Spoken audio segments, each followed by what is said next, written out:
All right, let's go ahead and get started. People are coming into the Zoom room, so welcome. And a big hello to everyone, and thank you for joining us for the US and FGMC Network's February membership engagement event. My name is Carrie Walovich. I am the network's Operations and Partnerships Manager, and today I am talking with Hadija Abdullah, Executive Director of Reframe, about her organization, work, and thoughts on intersectionality, FGMC, and racial equity in the United States. Just a quick note, please feel free to type in any questions for Hadija in the chat box. I will keep track of them throughout our conversation and will pose them during our Q&A portion in the last 10 to 15 minutes of our event. Now, moving on to the good stuff. It is my privilege to introduce Hadija Abdullah. Hadija's experience as an HIV/AIDS activist began in college when she learned a friend had contracted the virus. Aware of her own ignorance, she started advocating on her college campus and organized the first AIDS Awareness Week. Due to her efforts, she received prestigious awards from her university in the state of Connecticut. After graduating in 2009, Hadija relocated to Washington, D.C. and completed an internship at NMAC and began volunteering in the community. In 2010, Hadija received the President Obama Award for volunteerism for her efforts. Hadija later began work at Islamic Relief USA, a humanitarian nonprofit. There, she realized her passion was not sitting at a desk, but being directly in the community serving others. In 2012, Hadija joined AmeriCorps and served at Horton's Kids in Washington, D.C., where she created partnerships with local organizations to provide HIV testing and educational workshops to inner city youth and their families. Hadija holds a degree in public health with a concentration in health promotion. She is also a certified HIV/AIDS community health worker, HIV tester, and counselor. A Connecticut native and graduate of Southern Connecticut State University, Hadija founded Rahma, which means mercy in Arabic, in 2012 as she recognized the need to provide HIV education in the American Muslim community. Hadija experienced several encounters with Muslims living with HIV who expressed the hurt and pain they felt due to stigmatization and isolation within their own community. As Rahma's president, she has overseen and built crucial programs to tackle this issue in the Muslim community and other faith communities. Hadija continues to look for innovative and powerful ways to make a greater impact and eliminate stigma involving HIV and AIDS. Rahma focuses on HIV in all faith communities, founded National Faith HIV and AIDS Awareness Day, and most recently joined the movement to end female genital mutilation cutting, or FGMC. Thank you, Hadija, for being with us today. I know FGMC, racial equity and justice, and intersectionality, the topic of our conversation today, are all very important topics in and of themselves. And so I really appreciate your time and thoughts to help us tie these concepts together. We'll begin to. And to help us frame our conversation, really quickly, I wanted to briefly define intersectionality and why it matters to our work. Hadija, also please feel free to jump in and add your thoughts to this definition. Now, the textbook definition of intersectionality is the interconnected nature of social categorizations such as race, class, and gender as they apply to a given individual or group, regarded as creating overlapping and independent systems of discrimination or disadvantage. And I'd like to expand on this definition just a bit by sharing the words of Lily Zhang. She's an author and diversity, equity, and inclusion specialist and consultant on this topic. And quote, "Intersectionality is a framework, not an endpoint. You might know the term was coined by Kimberly Crenshaw, a civil rights activist and legal scholar, but it was envisioned as a tool to fight for justice, not a depiction of justice itself. An intersectional lens tells you that a Latinx non-binary immigrant has a different experience than a Black cisgender woman born in the South, not just because they have different identities, but because they sit at different intersections of social, cultural, and political systems. An intersectional lens tells you that racism, sexism, ableism, transphobia, classism, and other systemic inequities exist simultaneously and compound harm for those affected by them. But while taking an intersectional lens eliminates problems, it doesn't solve any of them on its own. Your company saying we strive for intersectionality is about as useful as saying we strive to use data. To what end? For what cause?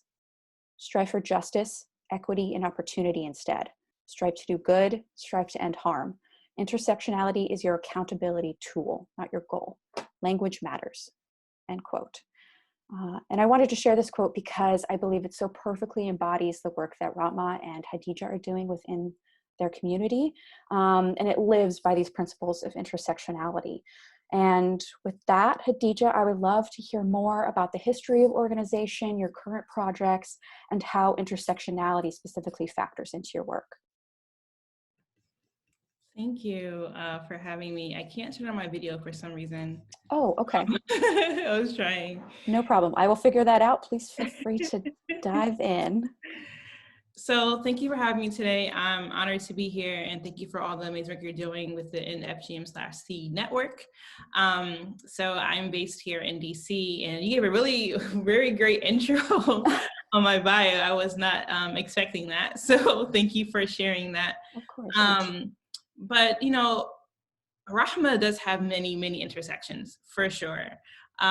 You know, we have a diverse group of people. Some people are immigrants, some are born and raised here, some are Black, Latinx, South Asian, some are cisgender, some are the LGBTQI plus community, some are Muslim, some are not. And some of us face racism on a daily basis. So it's a very, very diverse group. Some of us have disabilities. You know, some of us have many intersections at one time. And each day we might have to experience a different part of the intersection as we live our daily lives. So it's something that we think about at Rahma. We try our best to do our work with compassion. So Rahma means mercy in Arabic. And as a Muslim, when we pray 5 times a day. And we start off each prayer, and every surah that we start off, we say, Bismillah ar-Rahman ar-Rahim. And Rahman means mercy. So if we're praying every day, asking God for, you know, his mercy and his rahmah, we have to find the same, we have to have this too in the work that we do. Oh, there's the camera. So, you know, and then like, you know, this past summer, well, this actually past year in 2020, we had a lot going on here in the US. You know, people that like me were being shot down just for running. People look like me are sleeping in their beds, sleeping, mind their own business, and being killed in their beds. You know, people going to the corner store and are not coming home. So these are very, very real fears. And I'm Black, I'm Muslim, and I'm a woman. And those are 3 different things that, you know, are sometimes difficult to navigate here in the US. And, you know, I come from a very strong background, so I don't have a problem speaking out and saying things, but not everyone has that capability to do so. And I never will say I'll speak for the voiceless because everyone has a voice.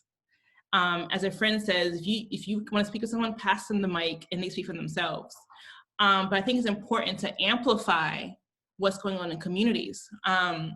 Because there's so many different things going on. And we had, you know, fortunately, in the past presidential that we had something called the Muslim ban. And a lot of people felt that they weren't able to come here from predominantly Muslim countries. And that's another form of discrimination and an intersection that I have too as a Muslim. I'm not from a different country. I was born and raised here, but I have many friends who are from different countries, you know? So it's like, you say you're welcome here, but then actions or things speak otherwise or show otherwise.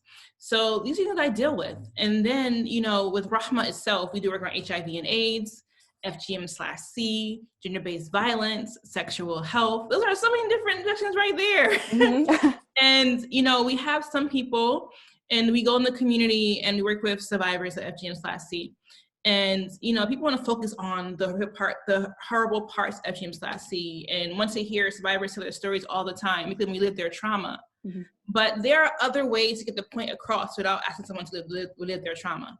You can do things like, I had a really good friend that kind of called me out on that, because when I first started this work, I was like, okay, we have to show the stories. We have to show what's going on.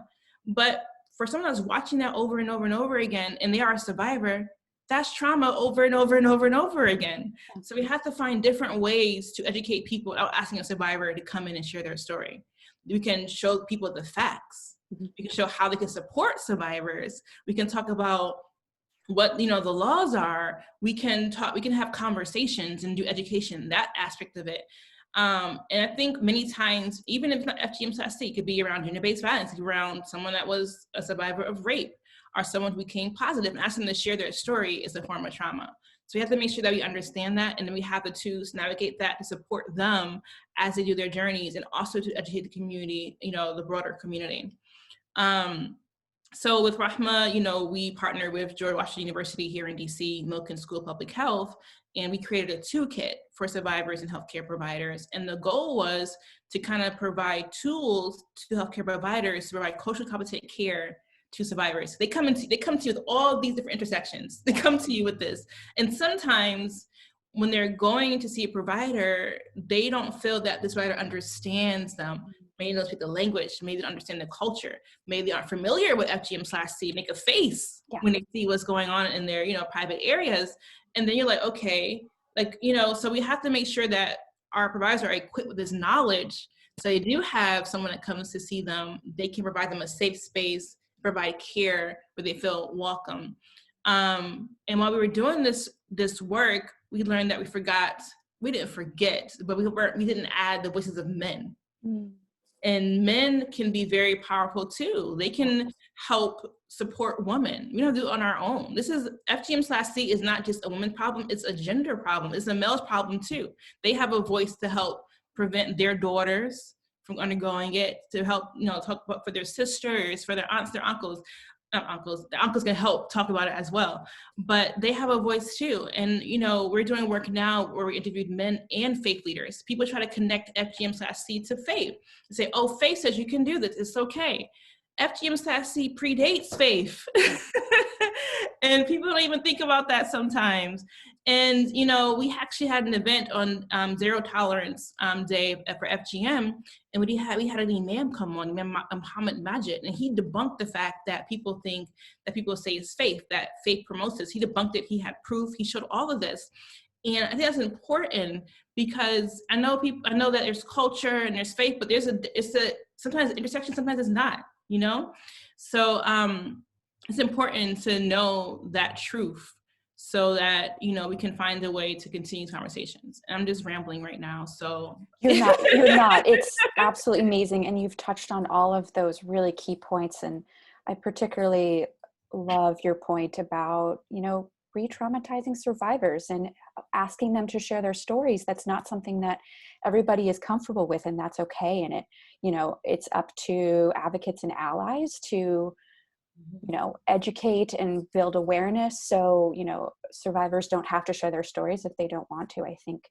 And also involving men and boys, they're key stakeholders in that it's not just an issue that impacts women and girls and people that identify as non-binary that experience this. So it's a global issue. It's all of society. It's an issue that touches a lot of different areas and people. So you perfectly highlighted the intersectionality of FGMC and all the incredible work that Rahma is doing. How would you say, interacting with different communities in the United States and different faith communities, how has your work been impacted by the racial justice movement in the United States, particularly this past year, like you mentioned? How has it impacted your programming and your services, and just the way that people are going about talking about services for FGMC and HIV/AIDS? I just wanted to backtrack real quick when you mentioned men and boys. So the project we're doing is called We're Cut for Men. Yeah. Because you think about it, when FGM/C are, the cultural term that people call it in different cultures, we have different terms for it. Yes. Happens, it's usually for men. Mm-hmm. It's usually they're cut for men. So that's why we named our program that. And, some of the men we talked to, they didn't even know the details, the depth of what happens. They think, oh yeah, it's something that happens. It's just a little nick. There's 4 types. Like, what? And they kind of explain it. And it's like, whoa. And it's like, we had people that came in like, yeah, it's just a little nick. To even like, wow, that is, that's more than that. I've been educated today. My eyes have been open. I learned so much more about this topic than I knew when I first came in here. And that's our goal, to educate and, inform, so people can understand, and then hopefully they go back to their communities and continue these discussions around that.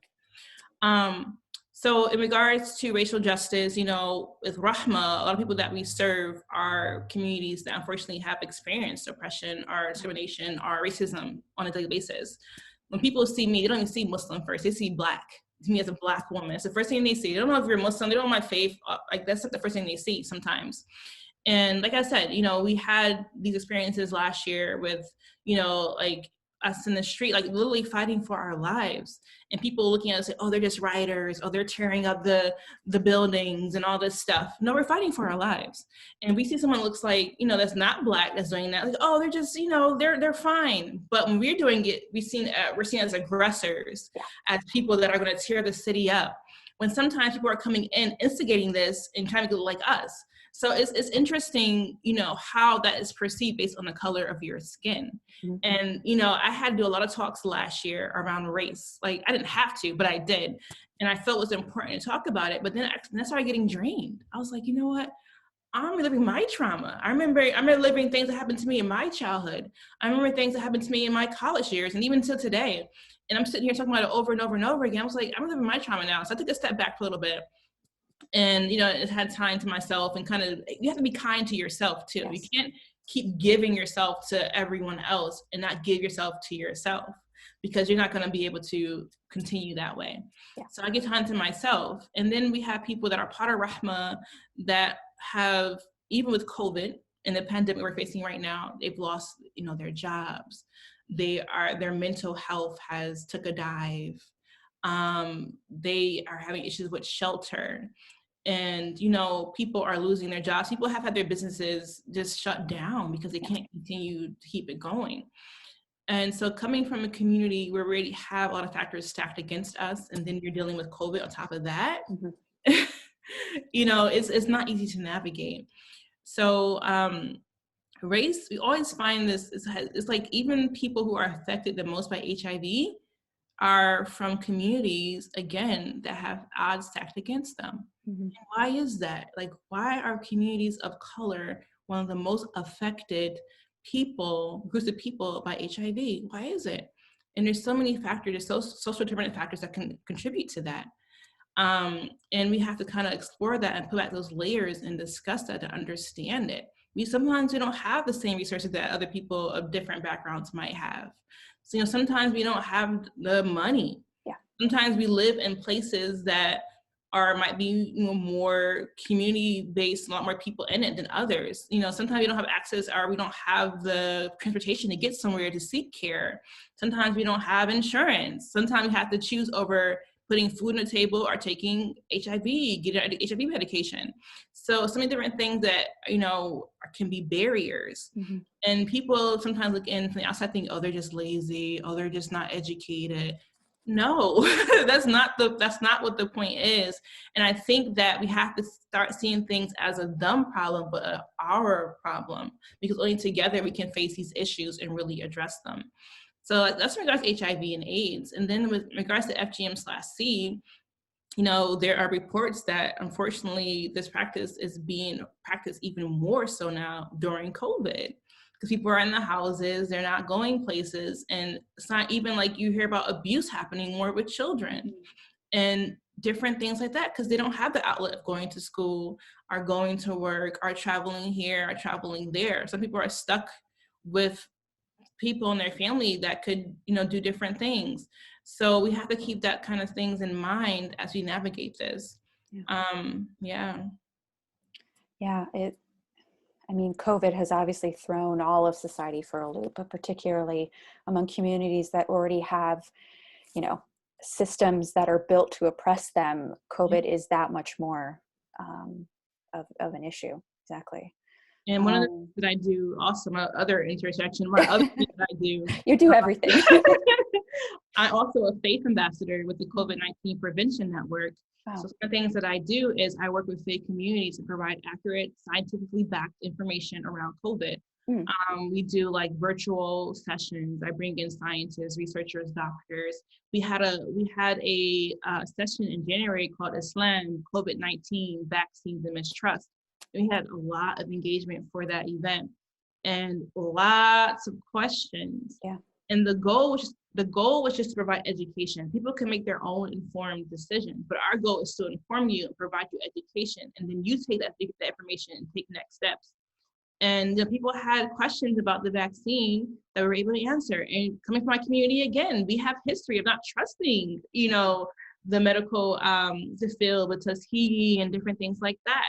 So talking about that and addressing those concerns, addressing what's inside the vaccine, and addressing, access. Even right now, again, people are trying to get the vaccine in areas that are heavily populated by African Americans, Latinos, are having a hard time getting to it, even they want it. Like, people are coming out from suburbs and other areas to come get this vaccine before they even can get it. And, is this another form of racial injustice? Because you're coming here using privilege to come into their town to get the vaccine and take it away people who actually live there. Yes. Or they don't have the information or tools to know how to get to the vaccine and get it. So we're trying to create a COVID-free world, but we're preventing people from actually getting the vaccine that want to get it. Or we're not providing them information about it or what's going on with it. People have concerns. People are going to hospitals and being turned away. Mm-hmm. So these are things you have to keep in mind when you think about race and privilege. These are prime examples of that. Yeah. Thank you for sharing that. And that's, again, incredible work interacting with communities specifically about COVID and the vaccine. That's great to hear. And again, you do everything. No, it is and that's another thing too. Sometimes also as women of color, I find this, and I've been told this, close friends tell me this, we try to do everything, right? Mm-hmm. We want to help people and this and that. And sometimes it's at the cost of our own health. Yeah. And even myself, I say, you're doing too much. You gotta slow down. You gotta chill. You gotta relax a little bit, because, you can't be there for other people if you aren't there for yourself. Yeah. And sometimes you do a lot of things for free. That's another form of, oppression and racism. Like our white counterparts might get paid more than us. I might be offered something more, even our Arab or other people that aren't Black, and we have to fight and we have to ask for different things. Sometimes we do things of the goods of our hearts, but we cannot survive off of goods of our hearts. We can't pay our bills because of due to thank yous. That's not how that works. So, I've learned more over the years too, how to be more of an advocate for myself and talk about these things. Because before I used to be afraid, I was like, excuse me. So with this event, what's happening with this? What are the specifics? What are the different things? But I think it's important that we pay people, for their expertise, especially women and women of color. We find that women are often not paid the same as their male counterparts. Mm-hmm. And then we start getting into color and race, it starts to trickle down more from there. So we need to treat women and treat their expertise as valuable and show that they're valuable. We need to think of them along the way as well. So, yeah, I think that's obviously an excellent point, and thank you for bringing that up. I think,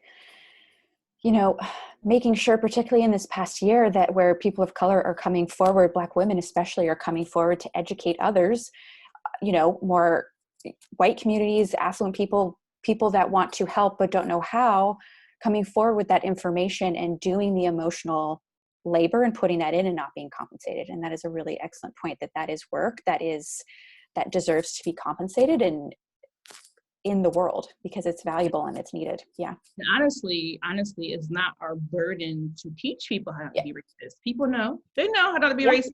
They don't need us to come tell you how not to be racist. You know how to do it. Yeah. There's plenty of resources around there. You can go Google it, you don't have to tell you, it. Yeah. But I think it helps people to feel good when they invite someone, to speak at their corporate event or something about race. Okay, I did my part, check off my box, we're done. That's not how it works.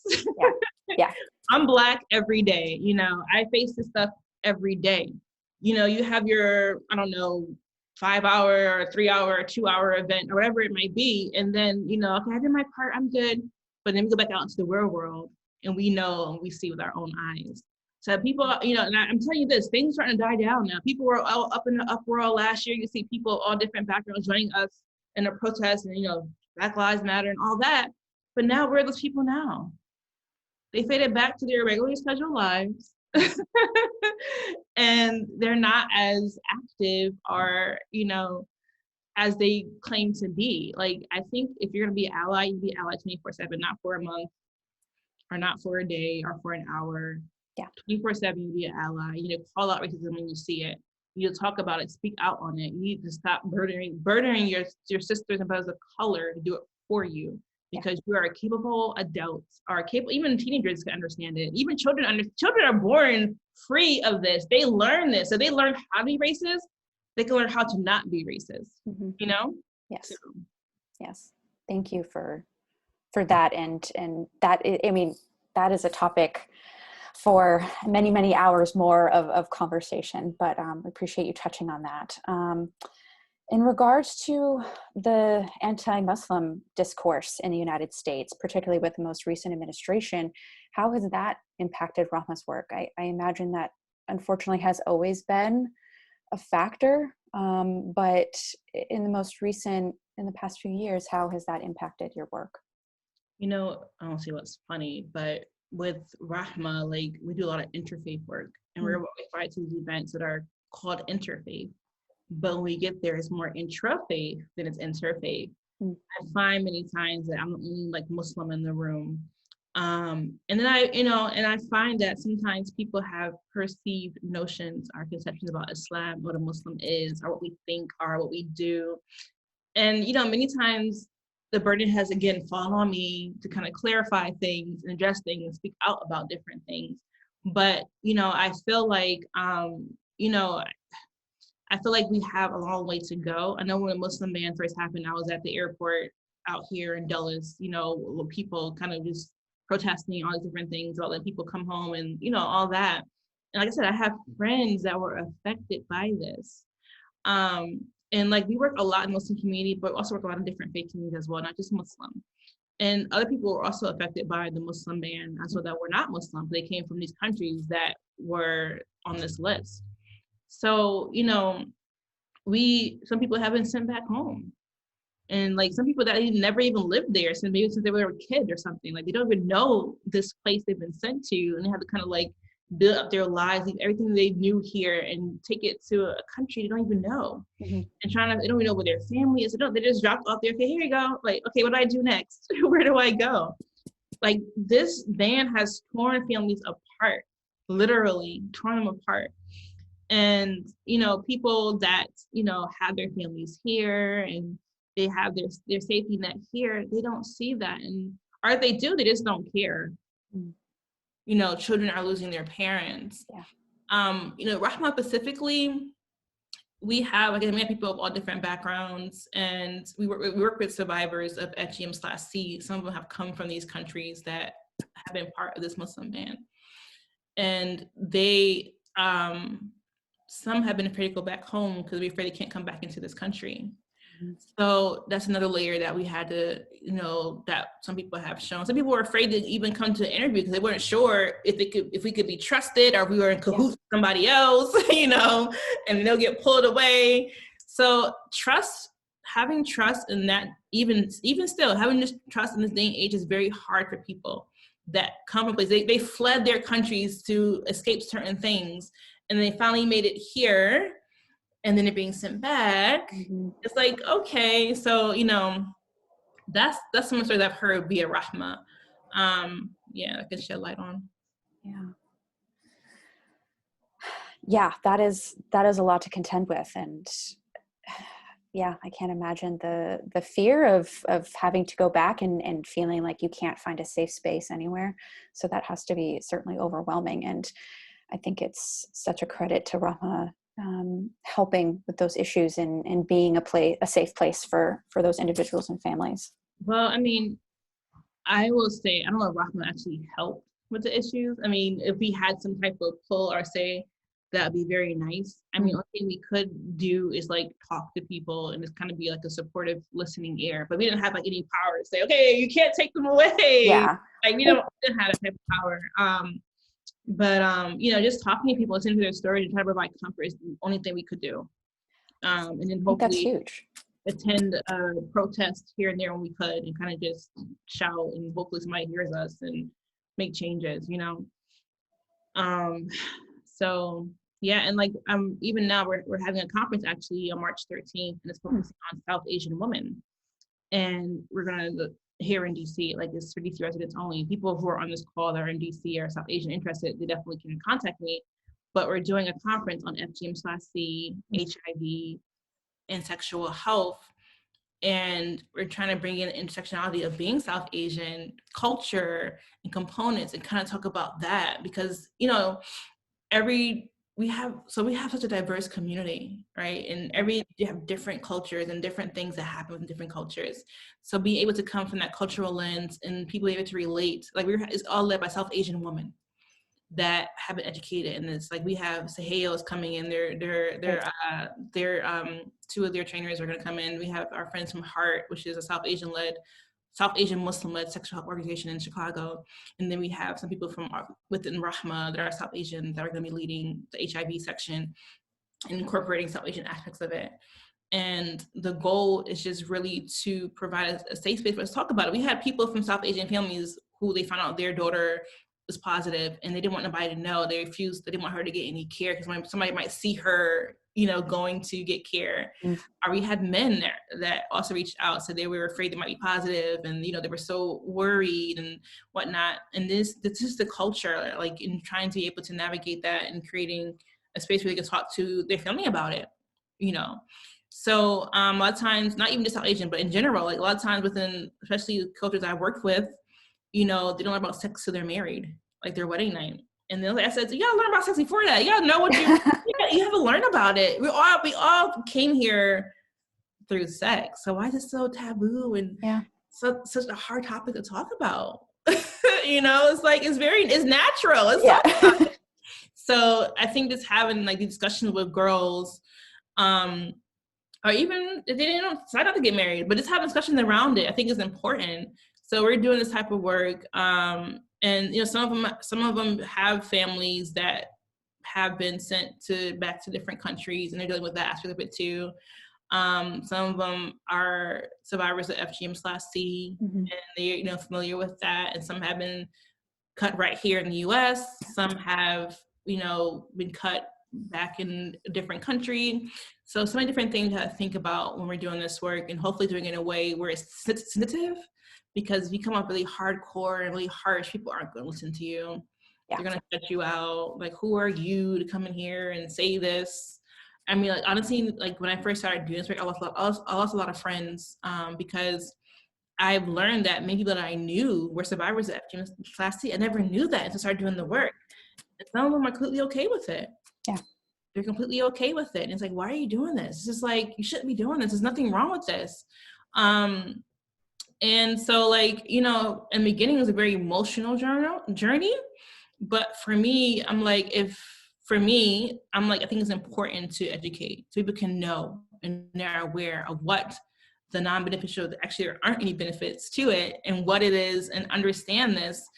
And, you know, we've seen some movement and we're really excited about it. And I'm really honored to like work with organizations like Saheo and others that are doing this work because, you know, they're making movements. And I think together we are so much more powerful. So yeah, agreed. And again, would you be comfortable sharing that information and I can send that out to people on the call that may be interested to attend in the DC area? Awesome. Yeah, okay. Yeah, sure. I can send that out. We're actually going to officially announce it on Monday. Oh, okay. So stay tuned till Monday. Great. But I just kind of like to talk about it recently just now. But yeah, we're officially on Monday. And we'll send out a newsletter and I'll forward it to you too. Excellent. Thank you. Want to the network. But yeah, we're going to send that out. And really, we actually have a video coming out too of the trainers, like encouraging people to sign up and why it's important and something like that. So that'll come out really soon. The event is on March 13th. It's very close, but we found that people tend to register quickly when they get really interested in something. I think we'll still get a good amount of participation. So amazing. Yeah. And just a quick reminder to everyone listening in, if you have any questions for Hadija, please feel free to type them into the chat and I can post those at the end of our talk. So my next question is centered around FGM/C, specifically in the United States. There are a lot of very racist tropes around FGMC, that it is just an issue in immigrant communities, that, it doesn't impact more affluent communities or white communities when in fact it does. So how can we as a global community address FGMC without perpetrating these racist stereotypes? I think have to provide them with the facts. Mm-hmm. I think it's important because people do have preconceived, misconceptions about FGM/C. So I think if someone says that to you, educate them, provide the information and say, hey, it's not only affecting this community or that community, it affects many communities, it affects affluent communities, and we've met people that are actually from affluent communities here in the US that have undergone FGM that are actually white. Yeah. People don't think about that when they think of FGM. They think of somebody, for example, somewhere in Africa, somewhere. People think about things like that. But no, that's not the true picture of FGM/C. So I think that I think that's important that someone says that, and us as like educators and whatnot, we can just educate them and say, hey, that's actually not true. And, here's more information for you to kind of learn more about it. And hopefully that can help them. Now, they keep saying it after they learn, that's just ignorance, obviously, and that's just their own agenda. But if they genuinely think that, then I think it's important. I think it's a good time to then provide them with information that's not factual. Yeah, that's excellent advice. And I think, like you said, with a lot of your work, education is the beginning point, and it's a space to come together and have conversations and provide that safe space to open up and ask questions. And so I think that's an excellent point, that education is the first step to eliminating those stereotypes and to helping people understand. And so how can organizations, like a lot of organizations on the call now that are focused on FGMC abandonment in the United States and globally, how can we begin to reframe our work using an intersectional framework? That's a great question. I'll ask you to repeat that, please. Oh, sure. So how can organizations focused on FGMC begin to reframe their work using an intersectional framework? In other words, how can organizations begin thinking about all the other factors that maybe compound FGMC, like racism and Islamophobia and transphobia, all of these different issues that are built into identity? How can, we have our programming in FGMC really be cognizant and reflect some of these other ideas that FGMC touches? I think you have to incorporate it. Like, so for example, at Reframe, we have some specific focuses, but we don't know everything, right? We're always learning, we're always evolving. So for example, we're bringing in partners that have that expertise, to bring them in, and then we work together on different things. So I feel like if you don't know something, don't just say, okay, I said I don't know it, moving on. No, that's not an excuse. Yeah. You have to learn it. You have to, if you can't bring someone else that knows it. Work with the communities, build trust with different communities, build partnerships, bring in people from those communities to lead different things. Like, for example, I'm not South Asian, so I'm not going to lead a conference for South Asian women. It doesn't make sense for me, right? So I bring in someone else who's from the community that can do that and is part of those intersections. I think it's important that you bring in people that represent what you're trying to do and incorporate that into your work. And it really shows that you're being genuine, that you're not just doing it because you're checking off a box, and you're really trying to engage different populations or different intersections that are part of what you're trying to educate on. FGM/C doesn't focus on just one person or one identity. It doesn't. It's very broad. So we're trying to bring in different people, even same with HIV. We're trying to bring different people that can represent that. Like our board, for example, is very diverse. We have people, who are part of the LGBTQIA+ community. We have younger people, we have older people, we have medical professionals, we have people with different ethnicities and backgrounds, people with different capabilities, people have different intersections. Like, it's important to have that diversity. So we're trying to build your programmings. You can hear from different voices, make sure that you're inclusive, right? And you're welcoming, you're creating a space that is safe for everyone. You try your best. And if you realize you have failed on that a little bit, you listen to feedback and you make changes. There's been many times where I actually been the person that has perpetuated stigma and realizing it. And people have called me out on it. And I love that they do that, because it's important for me to know It's hard for me to grow and to learn from that and change my behaviors or change what I'm doing. People feel that they actually have a space, or they have a spot or a space here at Rahma and in our programs. So if you're saying that you're supportive of, Muslims, for example, but then you have someone that says something within your program or teaches something that's obviously blatantly Islamophobic, there's a disconnect there. There's a problem there. So you need to address that. And if you don't know much about Muslims, don't ask just one Muslim, because again, we're diverse too. Yeah. You got several. We don't all speak the same thing and do the same stuff. Like, you have to talk to different people and bring in diversity and then work with that. And that's the same thing with everything. So I think if people are trying to do this work, they have to make sure that they're cognizant of all the different intersectionalities, all the different faces, and even people that come different backgrounds and faiths and languages and thought processes and culture and all of that. And then try to find a way to make a kind of balance as you're doing your work. So yeah, you said it perfectly. I'm just speaking from the heart. What I can do, so hopefully it works. Yeah, yes, 100%. We have a question from Hunter. Thank you. She asks, what would you say to a person who identifies as an intersectional feminist but does not support the movement to end FGMC? Then, like, my personal opinion or professional opinion? Either, both, yeah. I feel like with personal wise, in my opinion, and I feel like that maybe they aren't really a true feminist, in my opinion. But coming from like professional type, I was like, well, why do you feel that way? And kind of try to understand like why they have that thought process, what's behind it, why do they feel that something that FGM actually is okay? Yeah, because we had these before, and then we had deep discussions about it, and we kind of see where they're coming from, and then we kind of say, okay, but then we kind of bring in education, things like that. And this person already has the facts. I mean, that's obviously the way they feel. I can't change the way somebody feels, right? All you can do is provide information, education around it, and hopefully that they'll, hold on to it and kind of utilize that. But I mean, that's what I would do. If someone says, they're a feminist, but they support FGM/C, I mean, obviously that's their personal choice, even though, here in the US, it's not something that is acceptable. But I think that it's important to provide them information about it, and just talk about it, and just have a conversation about it and discuss it and see what's going on. So yeah, uncovering the biases, whether conscious or unconscious, and then education, definitely. Another question from Sean, and thank you, Hunter, for that excellent question.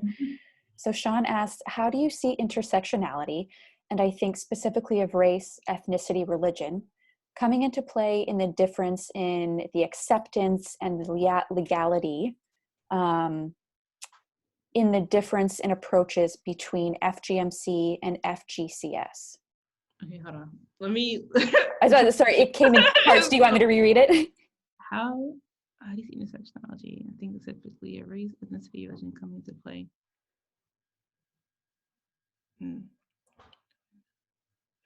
Approach between FGM, FGCS. What does the S stand for? Sean, do you mind just defining FGCS, what the S stands for? Cosmetic surgery. Thank you. I was like, I figure that out. All right. So how do you see intersectionality? And I think especially a race, ethnicity, religion coming to play in difference and acceptance. That's a great question. And I'm not even gonna front, like sometimes, like when I'm asked questions, sometimes I don't know the answer to it, and I want to make up something on the spot and try to sound like, oh, what I'm talking about. It's something I have to think about, honestly. I can't think about just give a response right now. I have to actually think about it a little bit and see what my response would be for that. So maybe that'd be the best response for me to think about this more, and maybe I can send an email my thoughts, but right now I don't have the answer for that. Yeah, thank you for that. I think it's so important to say that, and also hear other people that you respect say, be like, I'm not sure, and I will get back to you. So I think that's such an important reminder. Thank you. And I'm happy to facilitate that. Any other questions from the group? We have about 10 more minutes, and so great. Farah, she is asking, hi Hadija, thank you so much for this talk. I am Muslim and I would like to know any tips on how to approach our mosques about FGMC, especially if we try to engage them in some broader topics that lead to FGMC, like purity, cleanliness, and virginity. Assalamu alaikum, Farah. Thank you for your question. We actually done some of this in mosques too, so I can only speak from experience from our Pacific wise.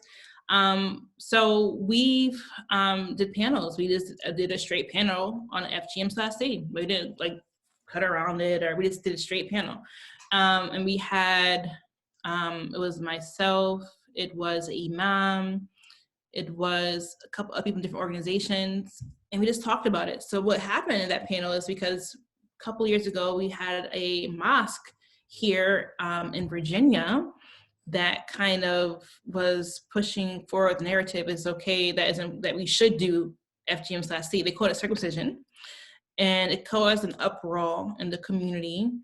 And actually many faith leaders and religious leaders came together and signed a letter, saying that we stand against FGM/C. And it caused a lot of confusion in the community too. Something we didn't really talk about, right? So we decided to have an educational discussion panel around FGM/C, and we did. And it was packed. We were so shocked. The whole room was packed. And we just shared information on FGM/C, and people started learning about it and talking about it. And then, I'm really work a lot with this Imam here in Virginia, and we did a couple of panels together. And in the light of COVID, we did a panel together earlier this month, but like virtually, talking about FGM/C. And one of the goals now, once our We Were Cut for Men research part is over, we plan to do more work around it in faith communities. I mean, we have a strong connection to the Muslim community, so we do a lot within it there. But just having a conversation around it, trying to talk to the faith leader first. Like, don't just go and say FGM. Like, you have to kind of like talk to the people there, the leaders there, and kind of say, hey, I want to do an event on this. Let's talk about this. Kind of understand the community you're going into, right? Kind of understand who you're working with, because some people are blatantly for it, right? So you have to make sure you know who you're talking to and what community you're trying to go to, so that you need some kind of support. You can't just go, I mean, you could if you want, but I wouldn't go in the community talking about FGM/C and everyone there is for it. And I feel like, I wouldn't have the support I need to kind of talk about it. So I think you have to kind of like build with the community, talk to the leadership there, and really try to set up a powerful event and work with allies. Like me, I'm a very collaborative person. So I like to work with people, do events, and talk about different things. I think people are stronger in numbers, and you'll find some balance there too. And also they can reach other people you can't reach when you're having your discussions. And I'm more than happy to talk to you more about it too, Farah, if you want to email me and stuff, what we're doing here in the DC area. But we do definitely plan to expand now and do more around it. So we're really excited about that. Amazing. Yeah, and if it's all right with you, Hadija, I can share your email address with the group to in a follow-up email. Okay, fantastic. And I feel like you're saying Hadija. My name is, you just call me Khadija. Khadija, I apologize. And that's fine. Other one is like, yeah, but yeah, Khadija is completely fine. I know some, like, depending where you obviously Khadija and like add the, but Khadija is just fine Khadija. for me. So Great, Khadija. Another question from Hunter, a great one. Do you think the movement to end FGMC is doing a good job of incorporating intersectionality? How do you think it can improve? Hunter got all these questions. Hunter, I'm gonna tell you, like, okay, you know what? She's trying to say, yo. So I think that it's getting better. I think that now more and more people are talking about it and like speaking out about it, that I think is starting to be incorporated into FGMC work. Because people come from all different intersections, like we said earlier, and we don't know all of them. There's still more to come that we're not even aware of.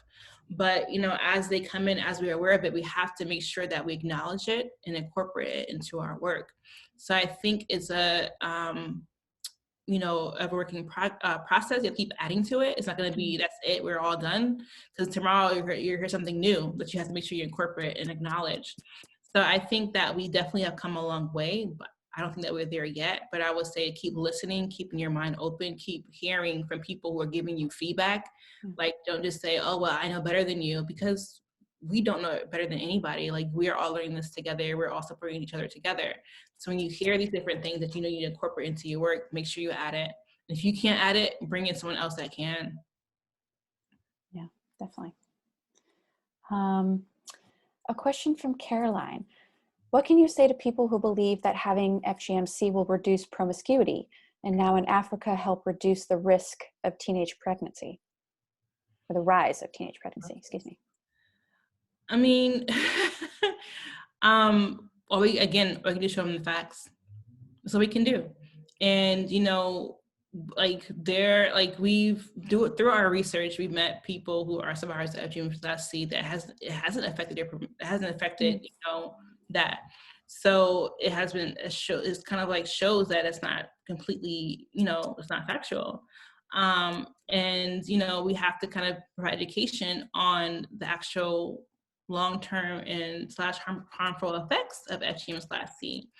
And also we talk about how by, you know, doing FGM/C and to control promiscuity is also a way to, you know, it's for men. Once again, go back to that whole thing about men. And, you know, a lot of times through the stories we hear, or we learn through our research, is that a lot of times women are cut from men to keep them virgins until they get married, to make sure that they're not engaging in promiscuous behavior. And that's not always accurate. That's not always what happens. It's just something that is being done to a woman for men. And that's something we have to address. Like, even like throughout different societies, not even just like you mentioned Africa, not even Africa, with other societies, a lot of things are done for the pleasure of men. Mm-hmm. Like, why aren't we can't do things for the pleasure of ourselves? Why does it have to be for men? You know, why is everything for men? And I think another reason the feminist movement, like, we should be able to have equal rights. We should be able to have things that men have. You know, we should be able to have a say over our own bodies. So, I mean, that's just the thing. Like, I don't, like, people can still be promiscuous, even undergoing FGM/C. There's no benefit to it. Mm-hmm. And I think it's important to kind of come from that narrative and that perspective. There's no benefit to it.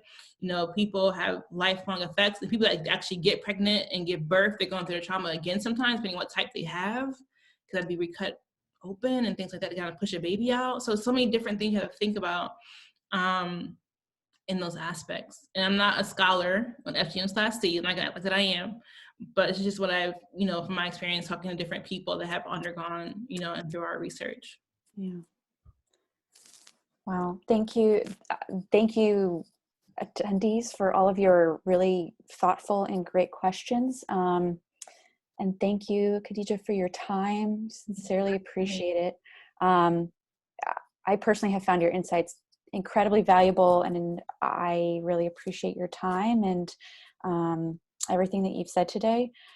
And we will be getting back to the group we're recording now, so we'll have the recording available, and then also happy to pass around emails and resources. I'll include, someone requested the quote that we started the event with. I'm happy to send that around, and please feel free to let me know if anyone has any questions. And thank you again for everyone's time. We really appreciate you being here, and look forward to learning more and engaging with Rahma and seeing all the incredible work that your organizations continue to do. But I want to say thank you to everyone who came here today as well. I know it's a Friday. It's the end of the yeah. So I appreciate, and a lot of engagement and a lot of questions. So thank you for sharing space with all of us together. Thank you in FGM Network for doing what you're doing, and hopefully we can collaborate and do more things together for sure.